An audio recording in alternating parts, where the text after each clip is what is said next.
हमारा टॉपिक चल रहा है रीट में शिक्षण विधियाँ, जिसके अंदर शिक्षण सूत्र मैंने कल बड़े बड़े तौर पे मोटे तौर पे बताए थे, नाम ही इसके बताए थे। आज हम पढ़ेंगे शिक्षण की अवस्थाएं, ये भी पढ़ेंगे कितनी अवस्थाएं हैं और किसने बताई हैं, और शिक्षण के सिद्धांत भी पढ़ने की पूरी कोशिश करेंगे कि हो जाए पूरे आज। और स्टार्ट करते हैं हम। शिक्षण के सूत्र तो आपने पढ़े ही होंगे कितनी बार ही, लेकिन थोड़ा सा और बता दूं। बालक अपने पूर्व ज्ञान के आधार पर नए ज्ञान को ग्रहण करता है ना। बालक के सामने नई विषय वस्तु प्रस्तुत करने में पूर्व इस बात का पता लगाना चाहिए कि बालक को इस पाठ के बारे में प्रारंभिक ज्ञान कितना है। जब हम पढ़ते हैं ना, जैसे कि मध्यकालीन इतिहास पढ़ रहे हैं, तो इसके अंदर दिल्ली सल्तनत आता है, तो ये प्राचीन इतिहास में या मध्यकालीन इतिहास में आता है। अगर आपको दिल्ली सल्तनत की जानकारी नहीं है, अलाउद्दीन खिलजी है, कुतुबुद्दीन ऐबक है, लोदी वंश है, सैयद वंश है, तुगलक वंश के, इसकी जानकारी है, तो इस बाद में हम करेंगे जो मुगल काल इतिहास स्टार्ट करेंगे। मुगल वंश की संस्थापक कौन थे, उन्होंने कब स्थापना की थी, 1526 में की थी, बाबर ने की थी। तो इसकी जानकारी देने से पूर्व हम पूछेंगे कि अलाउद्दीन खिलजी कौन था, क्योंकि ये हमने पढ़ाया हुआ है। क्योंकि इससे पहले हमने दिल्ली सल्तनत पढ़ा है ना। क्रम से पढ़ाएंगे प्राचीन इतिहास, प्राचीन इतिहास के बाद मध्यकालीन इतिहास, मध्यकालीन इतिहास के बाद आधुनिक इतिहास, फिर विश्व इतिहास पे जाएंगे। इस तरह से ज्ञात से अज्ञात की ओर।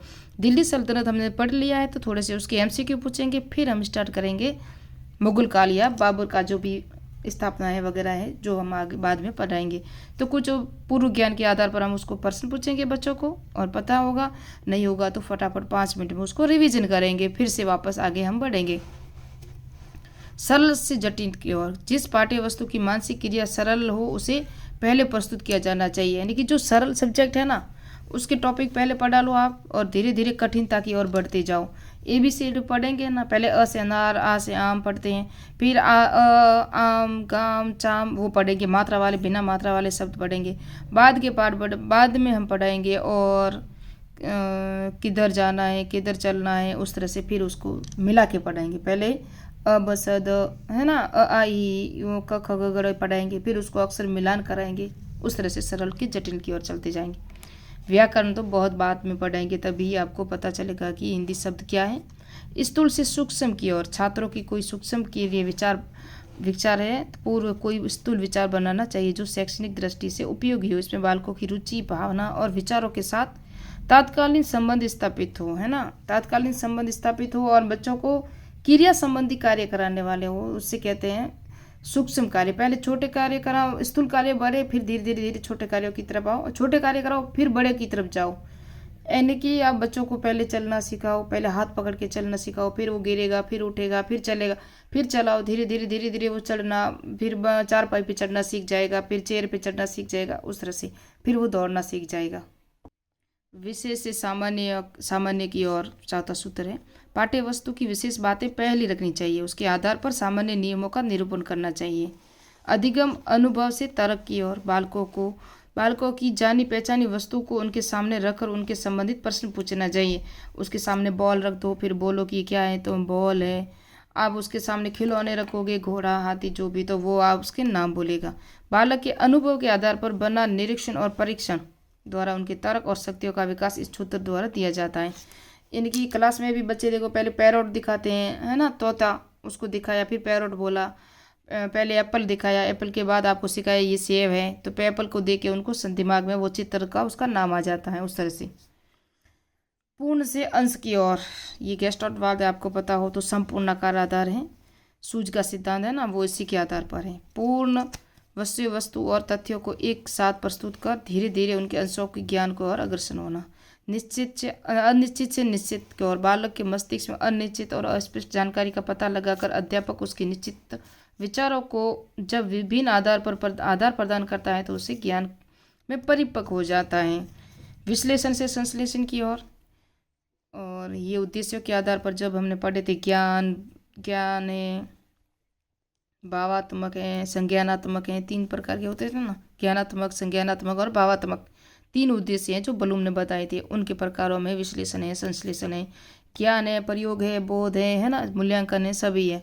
जटिल समस्याओं को सुलझाने में, जटिल विषय को समझने में अध्यापक को उनके तत्वों का विश्लेषण करना चाहिए। विश्लेषण करेंगे, एक छोटे छोटे टुकड़ों में बच्चों को पढ़ा के फिर एक साथ उसको जोड़ना, उसको बताते हैं। जिस तरह से हमने जैसे कि कोई योजना है, कोई विधि है जो लिया, उसके पहले उसका अर्थ है, फिर परिभाषा है, फिर प्रकार है, तो ये सब अलग अलग पढ़ा के फिर एक साथ वापस से उनको पढ़ा लिया। इतिहास में अगर हम देखें तो जैसे किसी शासक को ले लो, चाहे ले लो हम वो जो दक्षिणी भारत में थे, महाराज शिवाजी महाराज जी है ना, शिवाजी महाराज थे ना मराठा के, तो उनका जन्म क्या हुआ था, उनके साथ युद्ध कौन कौन से हुए थे, उन्होंने मुगलों के साथ कौन कौन से युद्ध किए थे दिल्ली मुगल काल में, और उन्होंने कौन कौन से किले जीते थे, उनके दरबारी कवि कौन था, उनका राज्याभिषेक कहाँ हुआ था। उस तरह से उनको एक एक पढ़ा के फिर एक साथ में फास्ट में रिवीजन करवाना, अलग अलग बताना। पहले तो तर्कपूर्ण कर्म पर त्याग कर मनोवैज्ञानिक कर्म की ओर जाना, किसी विषय वस्तु को तर्क के आधार पर समझने की अपेक्षा उनकी मनोवैज्ञानिक विशेषताओं, उसकी रुचियों, जिज्ञासा, ग्रहण शक्तियों को ध्यान में रखकर शिक्षण कराना इस सूत्र के अंतर्गत आता है। इंद्रियों के पर शिक्षण द्वारा शिक्षित करने की और बालकों की प्रवृत्ति स्थूल वस्तुओं और अधिक रहती हैं। बालक अपनी इंद्रियों का अधिकाधिक प्रयोग करता है और चलना दौड़ना, ये स्थूल वस्तुएं क्या होती है पता है, इंद्रियों द्वारा, यानी कि आपकी क्रियात्मक, आप दौड़ रहे हो, खेल रहे हो, चढ़ रहे हो, उतरना, ये सब क्या है, क्रिया है। अब हम पढ़ेंगे शिक्षण की अवस्थाएं जो 3 प्रकार की हैं।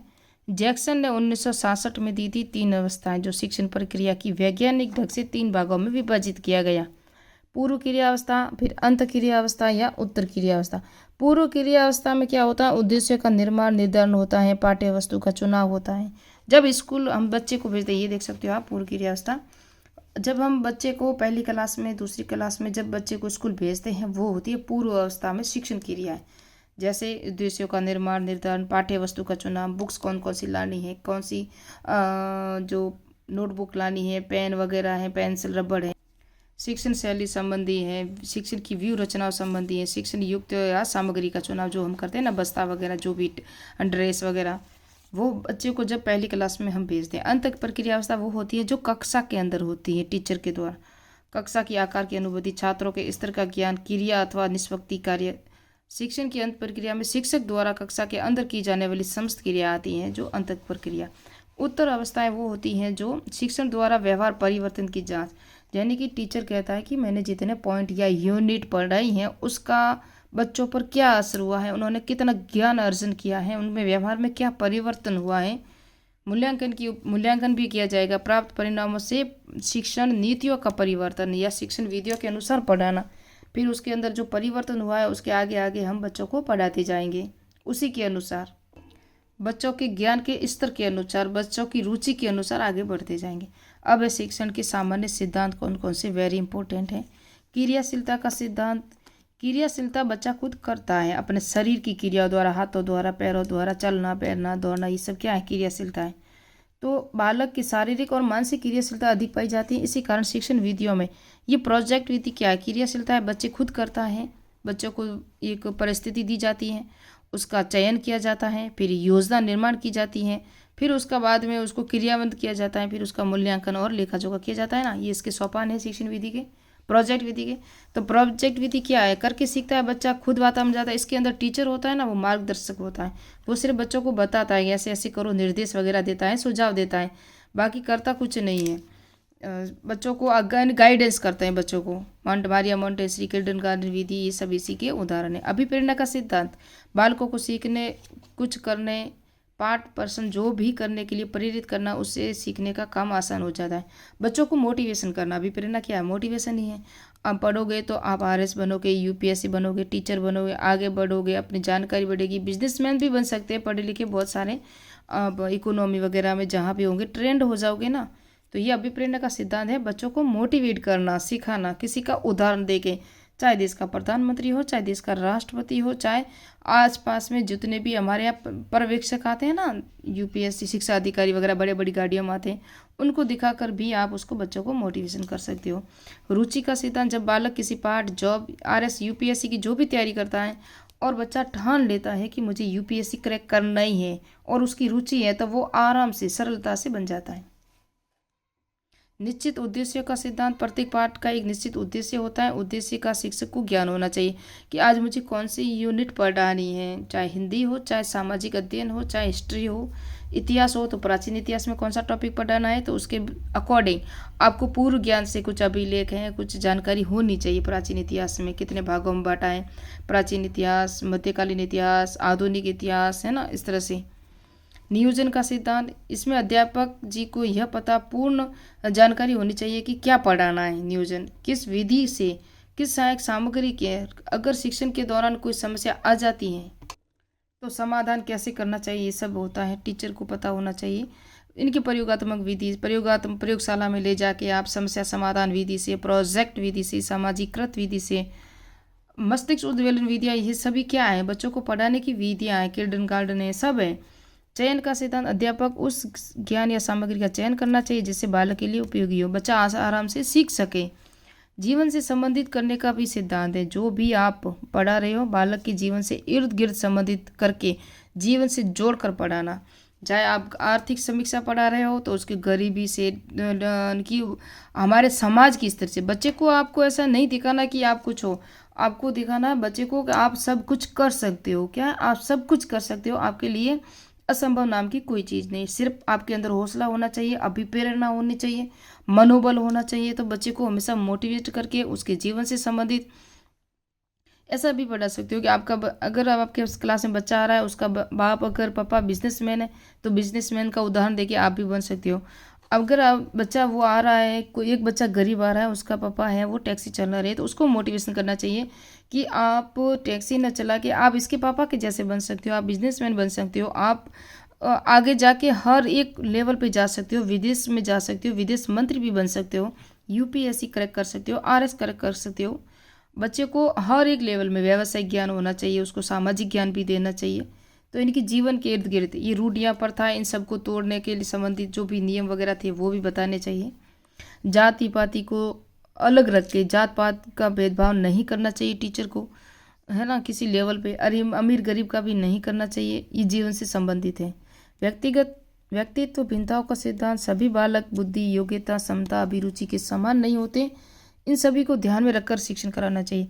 अगर क्लास में बच्चे आ रहे हैं आपकी 1 से लगा के 8 क्लास तक, जो प्रारंभिक स्कूल होते हैं वहाँ बच्चे जो आते हैं उन सब की बुद्धि योग्यता अलग अलग होती हैं। कुछ बुद्धि लेवल में अच्छा होता है, मानसिक आयु अच्छी होती है, किसी की बुद्धि लब्धि कम होती है, तो उसके अनुसार बच्चों को पढ़ाना चाहिए। लोकतंत्रीय व्यवहार का सिद्धांत, अध्यापक जी को उनको सबको समान व्यवहार महत्व देना, बालकों को स्वतंत्रता होनी चाहिए कि उसकी समस्या अध्यापक के समक्ष रखे, यानी कि बच्चे को ऐसा अनुभव होना चाहिए कि ये जो टीचर है हमारी हर समस्या का समाधान कर सकते हैं, और उनके सामने अपनी समस्या प्रस्तुत करना चाहिए। और करने के लायक बच्चों को, यानी कि मनोबल बढ़ाओगे तो भी बच्चे आपके सामने हर एक समस्या लेकर आएंगे। तो ये आपके टीचर का भी दायित्व होगा, और बच्चों को भी खुलकर अपनी समस्या रखने या जिज्ञासु होने का अवसर मिलता है। नेक्स्ट पार्ट में पढ़ेंगे परियोजना विधि, है ना, परियोजना विधि या प्रोजेक्ट मेथड।